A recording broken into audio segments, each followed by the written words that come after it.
Notes from my November 2024 reading of The Perfect Horse by Elizabeth Letts.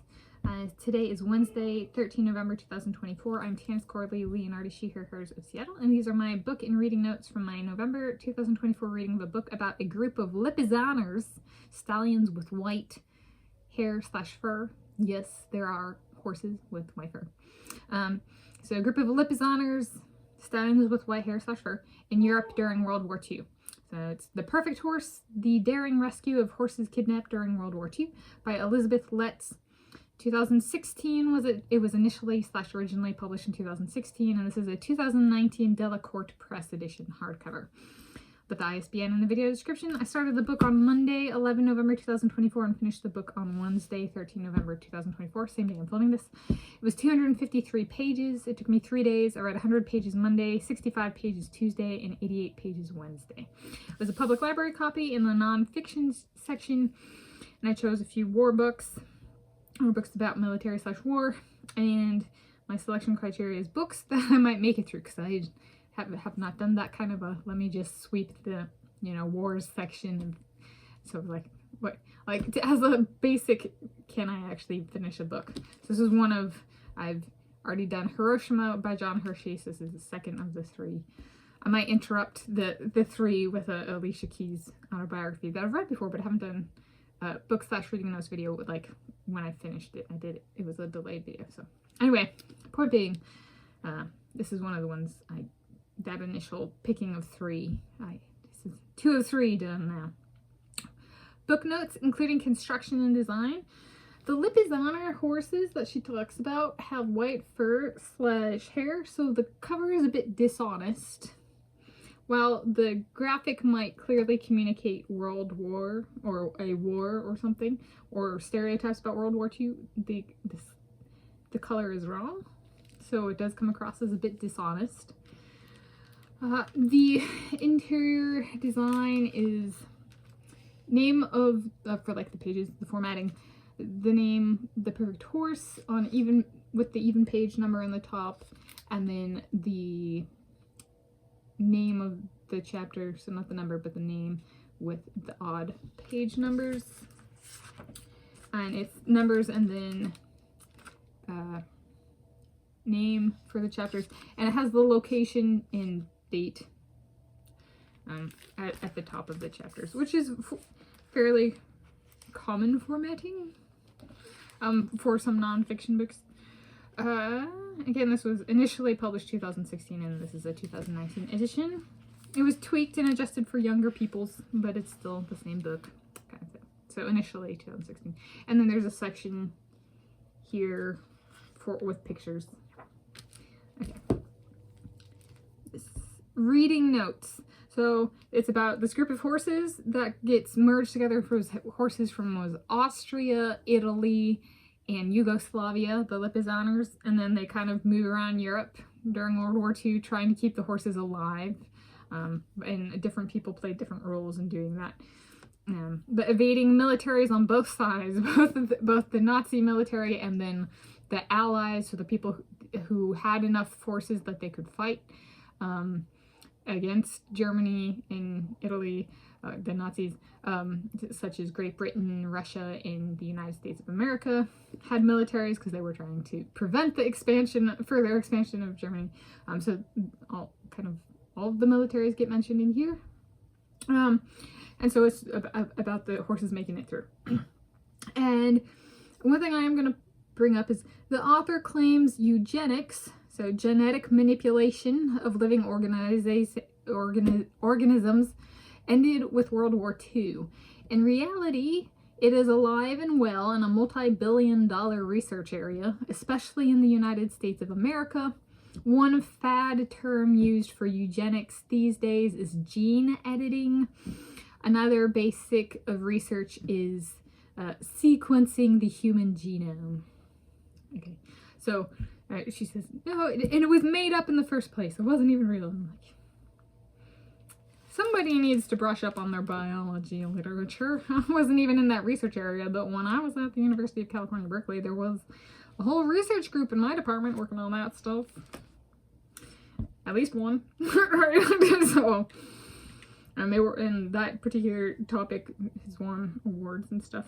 In 2010s and more recent, at least in 2000. So a little disconnected from reality, but it was in nonfiction, but she herself was guilty of fiction. And she also talks about breeding of horses. So I was like, well, isn't this whole book technically about horse eugenics? So it was, maybe she just didn't have, the light bulb didn't go on, she didn't connect the dots, that kind of thing. All right, so what did I mark as I went through? Page 5, there's a guy, Podhashki, of Austria, and he competed at the 1936 Summer Olympic Games. And he said, or he didn't say, but she says about him that he was not motivated by a certain medal, but rather the endeavor of competing. I was like, different than the country I've lived in my lifetime. The United States of America in my lifetime. Okay. Yeah, it's a gold digger country. Okay, page 16.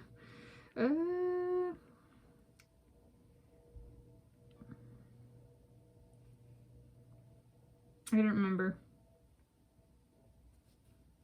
Oh, it was the 1936. It's talking about the Germans and the Russians in the 1930s on page 16. Yeah, that's right. So essentially Poland, what happens to Poland is, so Russia's part of the Allies trying to prevent the spread of Germany. So then part of Poland goes to the Germans and part of Poland goes to the Russians, because if the Russians hadn't taken it, Germany would have taken over all of Poland. So that's kind of it brings up that dynamic of there's still militaries and there's still occupations and stuff, but it's occupations by the counter forces trying to prevent the unlimited expansion of Germany. Right? So it was interesting. Oh, and then so Russia gets a part of Poland, and then page 21, Russia, that part of Poland that Russia got, Germany has now expanded and overtaken by on page 21. So okay, is that why the United States of America was called the heroes, and they continue to kick the Russians? I don't know. Okay, page 30.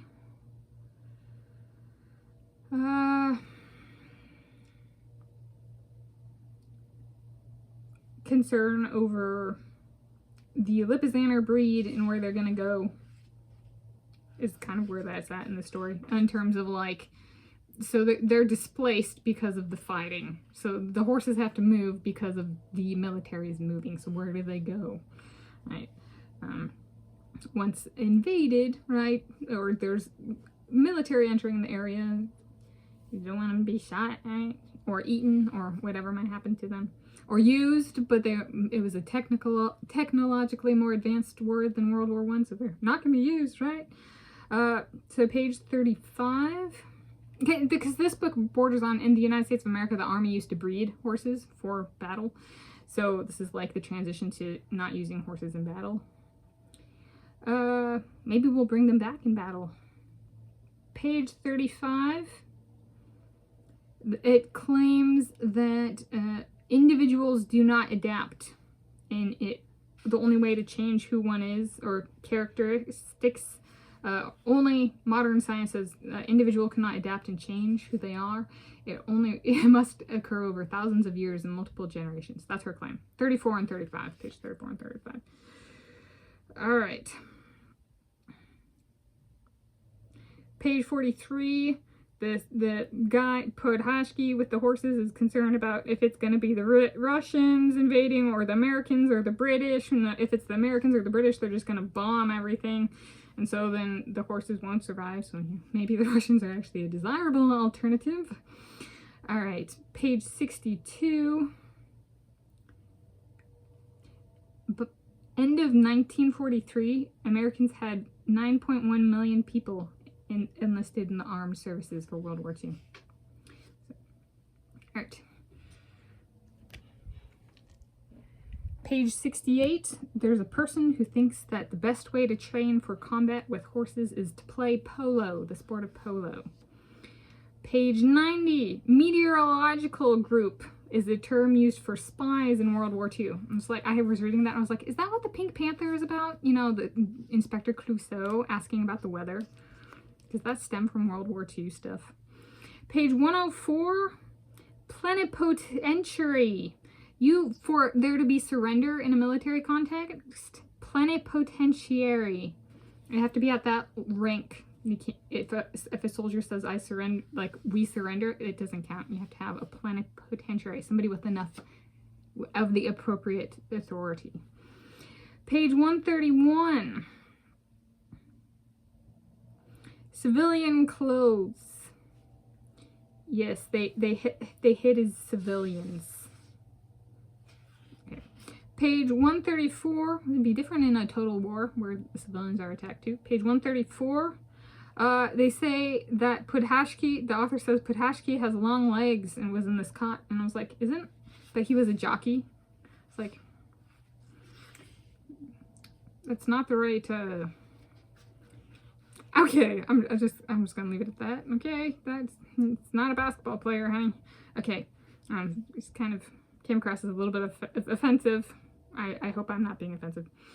Page 142. It says, the Czech hate Germans. I am both Czech and German by ethnicity, so I am proof that is not true as a blanket statement. Page 173. So the Americans take, after the war ends and the horses are still alive, they take only the best of the horses instead of giving them back to the original peoples, like whose horses they are. And then once the horses are bringing over, so they get the horses, they get ridiculed and harassed and put down by the Washington Post and other American publications. But it names the Washington Post. It points fingers. So in addition to being stolen from their rightful owners, they get treated poorly by the American press. So it's page 173. Page 190. White Lipizzaners stallions. Yeah, so the Lipizzaners are white stallions, but specifically stallions with white fur / hair. I don't know if there's any animal with actual like white skin. Page 205. She passes judgment on somebody who told stories and says he couldn't have ever told the truth. Yes, there's no way of knowing whether his stories were true. But my story is true and we've classified as nonfiction. All right. Okay, page 209. After the war was over, the Czech government, Czechoslovakia, got rid of people who were not ethnically Czech.